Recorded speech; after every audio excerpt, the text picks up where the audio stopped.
चाणक्य नीति में आचार्य चाणक्य बताते हैं कि खुद को बदलना है तो इन जगहों पर चुप रहे। चाणक्य द्वारा बताई बातों को आप अपने जीवन में उतार कर अपना जीवन सफल बना सकते हैं। आमतौर पर हर व्यक्ति अपने जीवन को सुखी बनाना चाहता है। इसके लिए वह तरह तरह के प्रयास भी करता है। फिर भी ना चाहते हुए भी मनुष्यों का जीवन में दुखों का सामना करना पड़ता है। दुखों पर विजय प्राप्त कर सुखी जीवन जीने के लिए आचार्य चाणक्य ने अपनी चाणक्य नीति में कई महत्वपूर्ण बातें बताई हैं। आचार्य चाणक्य के अनुसार अगर किसी स्थान पर लोग खुद की तारीफ खुद ही कर रहे होते हैं तो ऐसे स्थानों पर खामोश रहना चाहिए। साथ ही यदि किसी स्थान पर सभी लोग अपना अहंकार दिखा रहे हैं तो वहाँ पर भी आपको बिल्कुल खामोश बैठना चाहिए। चाणक्य बताते हैं कि ऐसी जगह पर बोलने वाले व्यक्ति का अपमान होता है। साथ ही वे लोग आपको नीचा दिखाने की कोशिश करते हैं। उसी तरह अनावश्यक बोलने से काफ़ी नुकसान होता है। अगर आपको कहीं चुप रहने से अधिक लाभ हो रहा है तो वहाँ चुप रहने से कोई समस्या नहीं है। आइए जानते हैं ऐसे 10 मौके जहाँ चुप रहने से लाभ और बोलने से नुकसान होता है। नंबर 1, बिना तथ्य के ना बोलें। अगर आपके पास कोई तथ्य नहीं है तो वहाँ चुप रहने में ही भलाई है। बैठने से दिमाग में नई कोशिकाओं का निर्माण होता है और इससे ज्ञान की वृद्धि होती है। बोलने में भलाई वही है जहाँ आपको किसी चीज़ के बारे में पूरा ज्ञान हो। नंबर 2, शब्दों से ना पहुँचाए किसी को ठेस। अगर आपके शब्द किसी को मानसिक हानि पहुँचा रहे हैं तो वहाँ चुप हो जाना चाहिए। कमज़ोर व्यक्ति के बारे में कुछ भी बोलकर आप महान नहीं बन सकते। महान आप किसी कमज़ोर का साथ देने से ही बनेंगे। नंबर 3, पवित्र वस्तुओं का ना करें अपमान। कोई वस्तु आपके लिए अपवित्र है और वही वस्तु दूसरे के लिए पवित्र है तो वहाँ आपका चुप रहना ही चाहिए। अनादर हमें किसी भी चीज़ का नहीं करना चाहिए, चाहे वो किसी इंसान को लेकर हो या फिर किसी धर्म को लेकर। अपमान करने से आप महान नहीं बन सकते। नंबर 4, क्रोध में रहे चुप।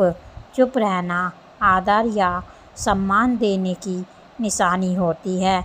इससे ना कोई छोटा होता है और ना ही बड़ा। अगर आपको क्रोध आ रहा है तो आप या तो वहाँ से किसी का अनादर किए बिना चले जाए या फिर चुप रहे। क्रोध करने से आपके रिश्ते खराब होंगे। क्रोध करने से हमेशा क्रोध करने वाले व्यक्ति का ही बुरा होता है। नंबर 5, जब किसी मुद्दे से आपका कोई संबंध ना हो। अगर आपका किसी मुद्दे से कोई संबंध ना हो तो वहाँ आपका चुप रहना बनता है। बिना किसी वजह अगर आप दूसरों के मुद्दे पर बोलेंगे तो वे आपके लिए अनिष्टकारी रहेगा। इसमें केवल और केवल आपका ही नुकसान होगा। नंबर 6, शब्दों से किसी मित्र को ना हो हानि। अगर आपके शब्द सामने वाले के परिवार या फिर मित्र की प्रतिष्ठा के बारे में बुरी झलक दिखा रहे हैं तो वहाँ आपको चुप रहना चाहिए। किसी के परिवार या मित्र के बारे में बुरा बोलने से केवल आप ही बुरे बनेंगे। जो चीज़ आसानी से ख़त्म की जा सकती है उसे अपने शब्दों से बड़ा ना करें। नंबर 7, बिना चिल्लाए ना करें कोई बात।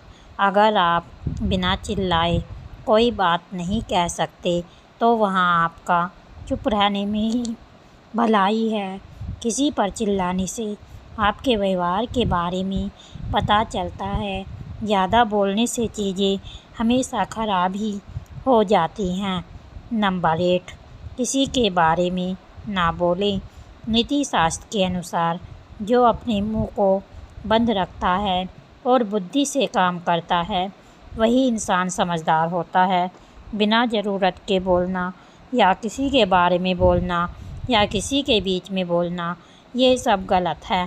कभी कभी हमारे लिए बुद्धिमानी इसी में होती है कि हम अपना मुंह गलत जगह ना खोलें और चुप रहें। और 9, अपने शब्दों से किसी को भी किसी प्रकार की हानि नहीं पहुंचाएं। कभी कभी दोस्तों के साथ जब हम मजाक करते हैं तो ध्यान रहे कि अपने शब्दों से किसी का भी अनादर ना हो। मजाक को भी हमेशा शब्दों के मायनों में ही रखें। जहाँ किसी को शब्दों से चोट लगे वहाँ चुप हो जाओ। ज़्यादा बोलने से हमेशा नुकसान होता है। नंबर 10, किसी और की प्रतिष्ठा को ना पहुँचाए हानि। यदि आपके शब्दों से किसी और की प्रतिष्ठा को ठेस पहुँच रही है तो आपको वहाँ चुप हो जाना चाहिए। जब कोई व्यक्ति आपके सामने नहीं है तो आप उस व्यक्ति के बारे में बुरे शब्द किसी व्यक्ति के सामने नहीं बोलने चाहिए। अपने शरीर, मन और बुद्धि का बल बढ़ाओ, क्योंकि इस दुनिया में कमज़ोर लोगों की कीमत नहीं होती। और इसी बल को बढ़ाने के लिए एक अनोखा रहस्य गौतम बुद्ध ने बताया है। वो रहस्य हम इस कहानी के माध्यम से जानेंगे। दोस्त, इस दुनिया में ताकतवर को ही नीति की यहाँ जगह मिलती है, कमज़ोरों को यहाँ कोई जगह नहीं मिलती। ये बात आपने सुनी ही होगी और इस बात से आप भी भली भांति परिचित होंगे। इस बात में कोई शक नहीं है कि पुराने ज़माने में लोग इंसान से कई गुना ज़्यादा ताकतवर होते थे।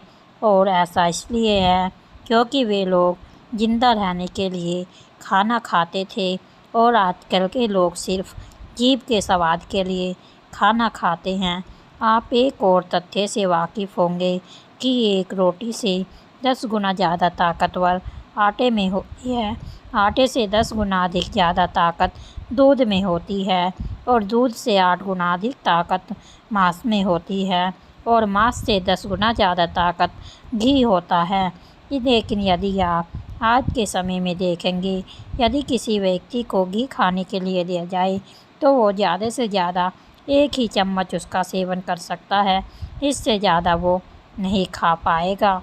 लेकिन यदि हम पुराने ज़माने के इंसानों की बात करें तो उस समय में उनका सर्वश्रेष्ठ भोजन होता था। आपने महाराणा प्रताप के बारे में तो सुना ही होगा।